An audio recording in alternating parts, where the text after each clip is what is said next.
Kolkata TV ডিজিটালে আপনাদের সকলকে স্বাগত। আপনাদের সঙ্গে রয়েছে আমি অঙ্কুর। রাতারাতি একটা লোহার ব্রিজ একেবারে ভ্যানিশ হয়ে গিয়েছে। ঘটনাস্থল ছত্তিশগড়ের কোরবা শহরের একটা ঘটনা। এখানে একটা হাসদেও বলে খাল রয়েছে, সেই খালের ওপর এই লোহার ব্রিজটা ছিল। লোহার ব্রিজটা খুব একটা বেশি বড় নয়, চওড়ায় 5 ফুট আর সামান্য চওড়া। সেই ব্রিজটা গত 16 এবং 17ই জানুয়ারির যে রাত, 16ই জানুয়ারি রাত 11টার সময়ও স্থানীয় বাসিন্দারা এই ব্রিজে করেই এক পার থেকে অন্য পারে গিয়েছিলেন, নিজেদের গন্তব্যে চলে গিয়েছিলেন তারা। 17ই জানুয়ারি সকালে উঠে দেখা গেল ব্রিজটা জাস্ট নেই।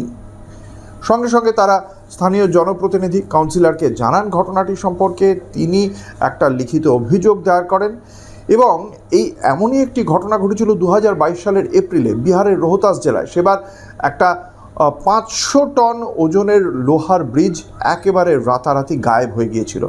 একই রকম ঘটনা এখানেও, এবং এখানে ঘটনার তদন্তে নেমে পুলিশ যেটা জানতে পেরেছে যে এই ঘটনার সঙ্গে স্ক্র্যাপ আয়রন যারা কারবারি আছে তারা জড়িত। স্থানীয় একজন স্ক্র্যাপ আয়রন কারবারিকে ধরার জন্য চেষ্টা চলছে। অন্যদিকে এই ঘটনায় জড়িত সন্দেহে 5 জনকে ইতিমধ্যেই গ্রেপ্তার করেছে পুলিশ। ঘটনায় একটি স্পেশাল ইনভেস্টিগেশন টিম গঠন করা হয়েছে যারা এই ঘটনার তদন্ত করছে।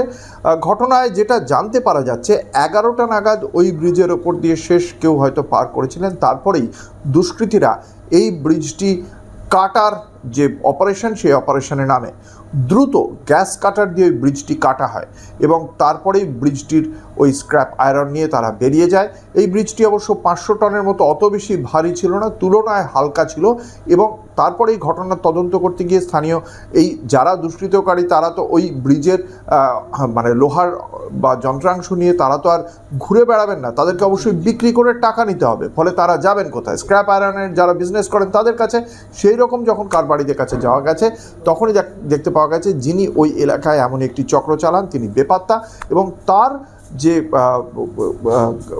যে কারখানা রয়েছে সেই কারখানাতেই এই যে ব্রিজ, সেই ব্রিজ থেকে কাটা অংশের কিছু নমুনা খুঁজে পেয়েছেন তদন্তকারী আধিকারিকরা। তারপরেই তার খোঁজেও শুরু হয়েছে তল্লাশি। আর যে 5 জনকে গ্রেপ্তার করা হয়েছে তাদেরকেও জিজ্ঞাসাবাদ চলছে কিভাবে কোন যন্ত্রের সাহায্যে এত দ্রুত গ্যাস কাটার সহ আর কোন কোন যন্ত্র, কীভাবে এই অপারেশন হয়েছিল, সেই অপারেশনের পেছনে মাথা কারা, এই টাকা কোথায় ঘুরছে, প্রত্যেকটি বিষয়ে জানার চেষ্টা করা হচ্ছে ছত্তিশগড় পুলিশের পক্ষ থেকে। এমনই সব চাঞ্চল্যকর, দৃষ্টি আকর্ষণকারী খবরের জন্য আপনাদের চোখ রাখতেই হবে কলকাতা টিভি ও কলকাতা টিভি ডিজিটালের পর্দায় রাত দিন 7 দিন।